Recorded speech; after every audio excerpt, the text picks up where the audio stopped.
Courage is contagious, and we want to see it spread like wildfire throughout our nation. Welcome to the Gold Report, where we hope to inspire you to become 10% more courageous. I'm so glad you're here. Please like, share, and subscribe so you never miss an episode. We have a fantastic guest today. We'll be right back. Somebody comes to us when they are the most vulnerable. We have an obligation to our patients to tell the truth as we learned it and to not politicize it.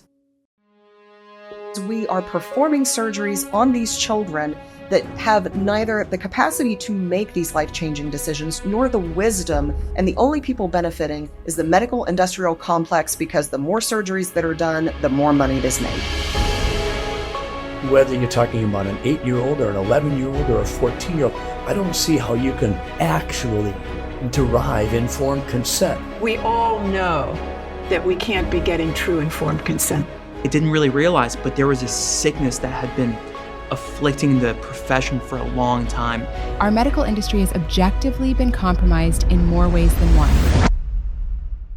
You become familiar with the sound a mother makes when you tell her that her child is dead.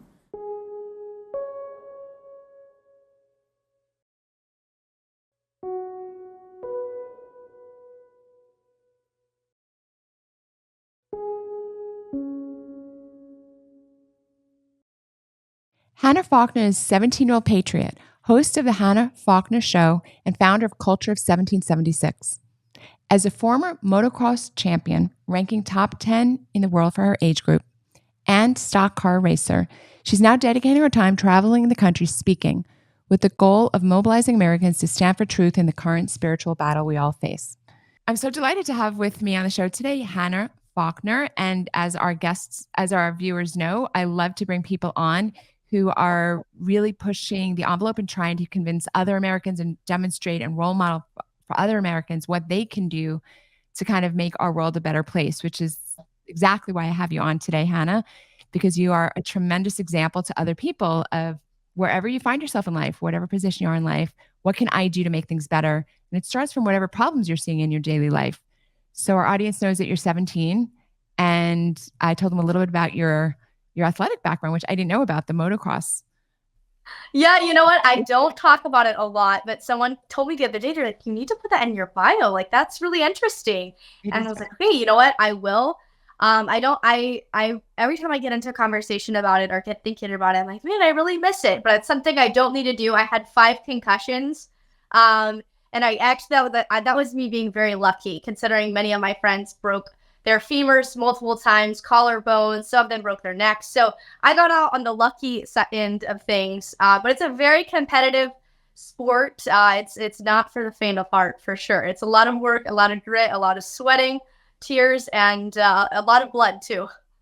You know, I don't know anything about it, so I appreciate that background. I think for me, it was so relevant because anybody who pursues an athletic interest to the degree with which you pursued it certainly has a competitive spirit, and also should, I'm sure, have very strong opinions on men invading women's sports, right? You fought hard to be good in the sport you chose. So I'd love to just start there. Just your thoughts about, the fact that men invaded women's sports.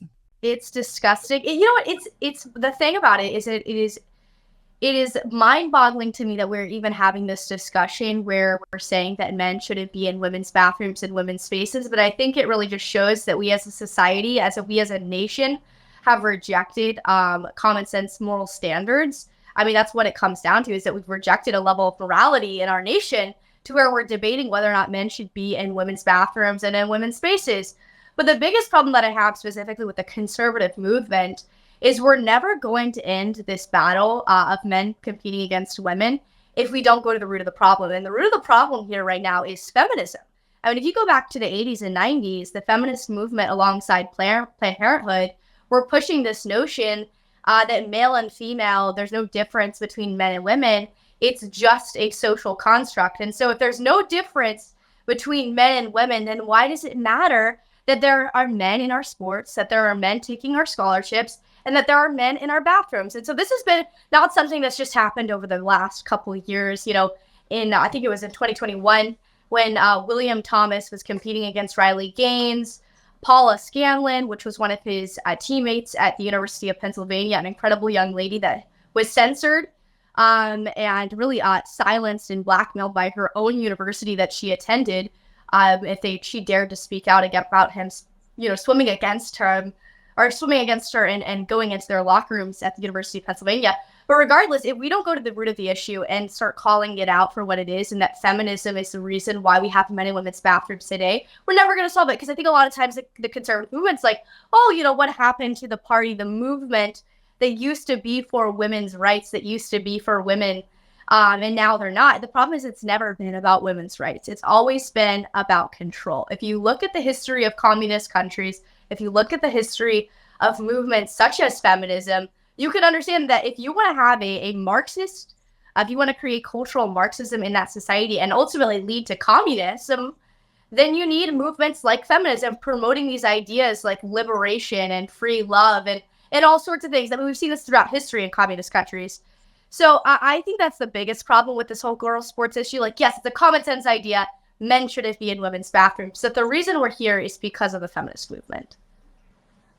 Hannah, I'm going to just let you just run with everything. This is fantastic. You've got the whole thing covered. You've got it covered from communism and Marxism, and you couldn't be more correct. So I am obviously older than you, and I remember when I was in high school, really the only sports girls ever played was track, I guess, and tennis, perhaps. But there was definitely no such thing as women's basketball, for example. And nowadays there's women's basketball, obviously women's NBA and scholarships, et cetera.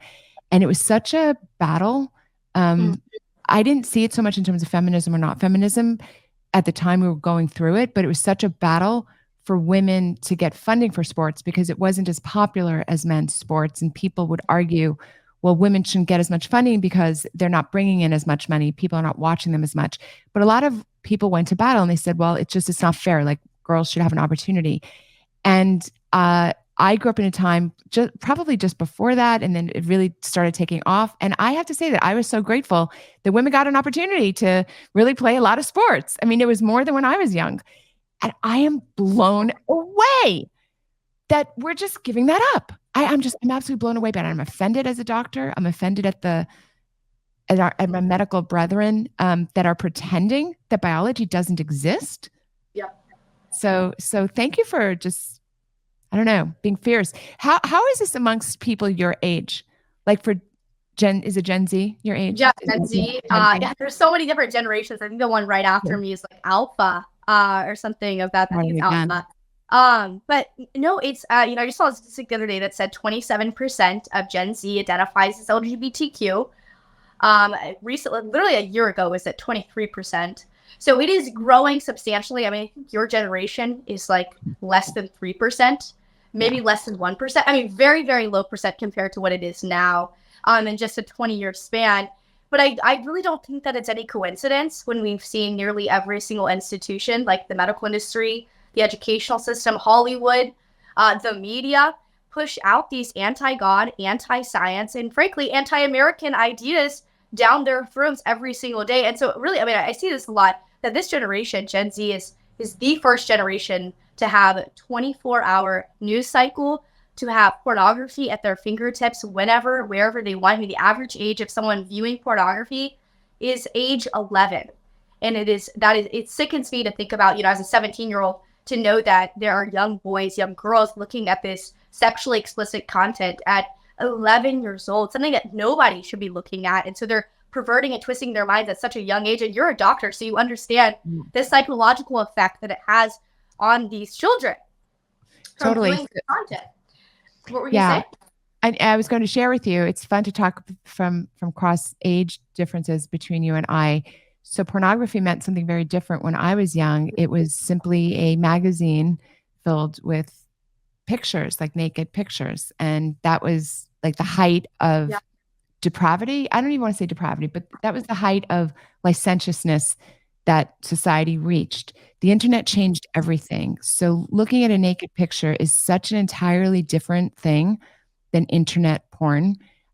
Internet porn has ruined lives. It ruins young boys. It literally ruins their lives. It becomes an addiction. They're unable to sustain a relationship with a real life woman.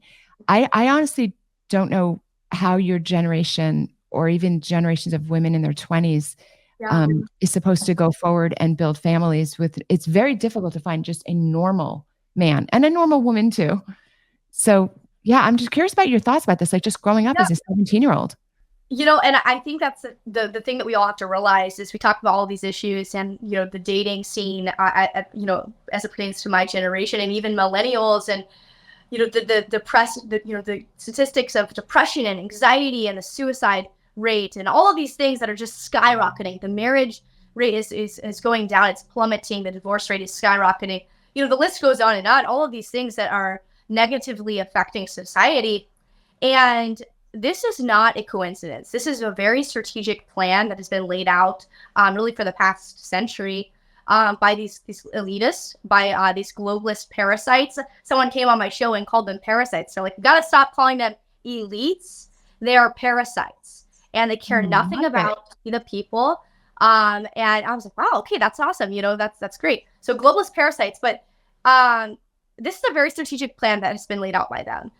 They can collapse and control the family through pornography, through gender ideology, through feminism, pitting men and women against one another, population control through vaccines, the mutilation of our body parts, abortion, climate change. You don't have too many kids because you're going to pollute the population. You're not protecting climate change, or you're not protecting our environment by having all of these children. So all of it is about population control. It's about breaking down the family. You can break down the building block of society, collapse the family to control society.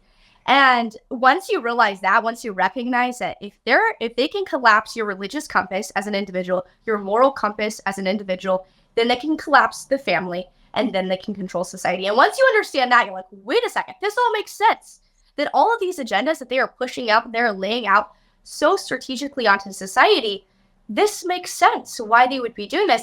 And it's so exciting too to see so many people waking up to these lies. I mean, you're seeing all of these Democrats flip, voting for Donald Trump this election. I mean, Gen Zers are coming out right now. Donald Trump is leading in the Gen Z vote. I can't vote this election, which saddens me so much because it's one of the most pivotal elections. But the women, suburban women, are now coming out for Trump, recognizing that they've been lied to by the Democratic Party. This is not the party for women. They're actually against women. They're voting to murder unborn women up until birth, leave them on the table and harvest their organs. They're voting to put men in women's bathrooms, men in women's spaces. They do not care about women. The Black community, recognizing that through abortion, Planned Parenthood, one of their largest Planned Parenthoods is placed in one of the largest minority areas in America. That if you look at where every single Planned Parenthood is placed, it is directly where minorities, Blacks, Hispanics are in that community. And so, I mean, you look at the history of Planned Parenthood, you look at the history of Margaret Sanger. She wanted to exterminate the quote-unquote unfit of society. So people are waking up. And that's what excites me, as a 17-year-old that can't vote and won't be able to vote this election. That it excites me that people are finally waking up, that this is very strategic, that we have been lied to. They're fear-mongering to create division amongst Blacks and whites and really the American people as a whole to control us. So that's what gives me hope for our country, is just seeing a unity. I mean, I've really never seen, at least in the past 4 years, a unity like we're seeing right now with the American people just coming together in droves to vote for Donald Trump this election. Yeah, a lot of people have mentioned to me, I'm definitely a big fan of Robert Kennedy Jr., Bobby Kennedy Jr. I actually, fortunately, know him because in the fight the last 4 years, we've been thrown together at some speaking engagements, and he's a very fine person, very, very bright. He absolutely loves America. I never had any doubt that he loved America. But the main thing, his contribution in his life has been looking at the science around vaccines and also simply wanting Americans to be healthy. I don't know if you know this about him, but as a young Kennedy, that family created the Special Olympics. So the Special Olympics are Olympics for people who have disabilities. So he, as a young boy, as a Kennedy, I forgot what the relationship is, but there was a famous Kennedy who was quite disabled. That's how Special Olympics came along. And so he, as a young boy, worked for the Special Olympics. He told me it was every year, every summer, whatever it was regular. It was a part of his life. So he always was interested in healthy children. And in my lifetime, which is a lot longer than your lifetime, we've never had a president who ever put the health of our people front and center. Now, obviously, there are a lot of issues that are critical for an election. Election fraud and free speech are probably the most important right now. But I'm excited to have somebody involved who at least wants to have healthy Americans. And by the way, you can't be healthy if you believe false things. So I do think that the truth and health go hand in hand. I just want to I want to find out more about how you came to be you, because I know you must know this, Hannah, but you're very different than, I would say, not only your age group, but really most Americans in general. You're very articulate. You're very knowledgeable. You know a lot. You mentioned many things in this like few minutes here that had touched on politics and socioeconomic policies and social policies, et cetera. So how did you get to be so informed and so articulate? I have to say, that's why I'm so passionate about the family unit and the very meticulous planning out of these globalists and the breakdown of the family that they're targeting. And that's why I'm so passionate about it, is because if you do not have a strong family, you cannot have a strong nation. And I come from a very strong family. I'm very grateful for my parents really having a relationship ultimately with my siblings and I talking to us about these issues. I remember watching the news, watching documentaries at a young age, and I didn't always like it, but we just talked about these issues, and they educated me, not the world, not public education. And so at the age of 13 was when I really wanted to get involved. I was watching all of these issues on Fox News and on these documentaries, and I was like, man, what can I do about them? We can talk about them all day long, but it's time for me to do something. And so Turning Point USA came to the homeschool tutorial that I attended at that time, and they were just talking to us about Turning Point, their mission, how we can get involved. And so I started a Turning Point chapter at 13, and we had like 5 to 10 members. It was not anything crazy. But when I was 15, my 7-year-old sister at the time was paralyzed in a freak swimming accident that paralyzed her from the chest down. And so because of her accident, we were placed in 6 medical facilities across the country. And during our time in those facilities was when the several politicians, several activists, influencers were exposing the genital mutilation of minors in these hospitals and how they were imposing the state-sponsored religion, the LGBTQ religious cult, onto the children. And so I was able to see firsthand, as these activists were exposing it in these medical industries and these medical facilities, of them wearing the pins, of them talking about these surgeries. Vanderbilt, obviously I live in Tennessee, so Vanderbilt Hospital was one of those hospitals that were performing these surgeries and placing these chemical castrations into minors. And I was like, man, like I'm seeing these kids come out and talk about how they're detransitioning. This doesn't work. It's anti-science. It's anti-nature. It's anti-reality. You just need common sense to recognize this. And so I felt the Lord telling me, I'm a Christian, and I felt the Lord calling me to host a Teens Against Gender Mutilation rally. And we held this rally. I'm coughing. Sorry. Don't worry, we held this rally in January of 2023. We had about 600 attendees come out, 200 protesters. It was total spiritual warfare. I have never seen anything like it. We had Chloe Cole. She's one of the leading detransitioners. She is one of the most powerful voices in our country right now. At 13 years old, she was put on testosterone and puberty blockers. At 15, she had both of her healthy breasts removed. And so she came out here to share her story in Tennessee. And I will tell you, one of the most discouraging things that I noticed in the state of Tennessee was the lack of the lack of church support I could get for this rally, because it was too political. And let me just tell you, for all of your audience, I'm sure your audience is extremely aware, extremely knowledgeable on these issues, but the mutilation of our body parts is equally spiritual and political. Our bodies are spiritual, and when we mutilate the body that God has given us, that is a spiritual attack against God. And so I'm seeing all these pastors stay quiet on this issue. I mean, you can't change your sex. It's scientifically and logically impossible. You could be a mutilated man or a woman, but you cannot change your sex. And so I'm seeing all of this happen at age 15. And then General Flynn inviting me to the Reawaken America tour when I was 15 in Mount Juliet, Tennessee. And then he invited me back to several others. And so since then, I've just been able to travel and speak. And I started my show, the Hannah Faulkner Show, and my brand, Culture of 1776. But I will say, as I have traveled, it's given me hope seeing these people at the Reawaken America tours and other events just being fired up and ready to save America. But something I said at the last Reawaken tour, it was in Detroit, Michigan. And I mentioned to the crowd, where are the youth at? Bring your kids out, bring your grandkids, bring your friends' kids out to these events, because it starts with you. You can be involved all you want, but if your kids don't see with their own eyes how you care about the truth, how you want them to get involved, and how you are involved in this movement, then how in the world can you ever expect them to get involved? So it starts in the home. It starts with the parents taking their kids to these events, taking them to city council meetings, taking them with them to vote, just doing these small acts with your children, teaching them the why behind the what. You can talk about these issues all day long, but teach them why we fight for these issues. Why are we fighting against these issues, and involve them in the fight for freedom. Have you personally faced censorship? Censorship, as pertains to like YouTube, we've been shut down several times. My brother, actually, he only has like 1,000 followers on Instagram, but one of his videos went viral, like almost 1 million views on Instagram. And he's 11 years old, and they deleted his account 4 times because it was hate speech. And all he was saying is that our country needs more masculine men, that there's too many beta men running around, not willing to speak the truth. So I will say, like, my siblings have definitely faced a lot of censorship. And I get, death threats when I do a lot of debates with liberals, liberal Gen Zers, and we will debate out, like, specifically genital mutilation for minors. And I'll get, for like a week straight, usually I'll get like 100 death threats. But other than that, like, you go past it, I'm sure, like, it's just, you're getting messages from people that have 2 followers on Instagram. Yeah, I was just curious.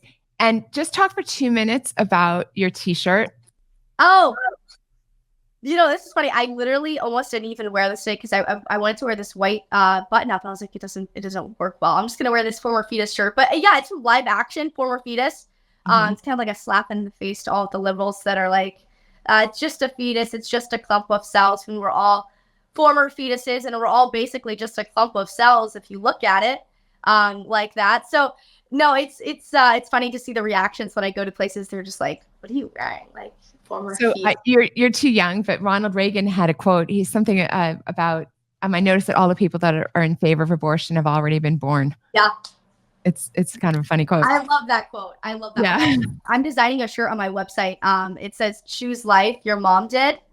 So I'm excited to put that one out because it's like, come on, you guys are like, I love it. My 7-year-old sister, she's 9 now. My 9-year-old sister can debate you on this. And it's all of the arguments on abortion are so old. Oh my goodness. They're so old.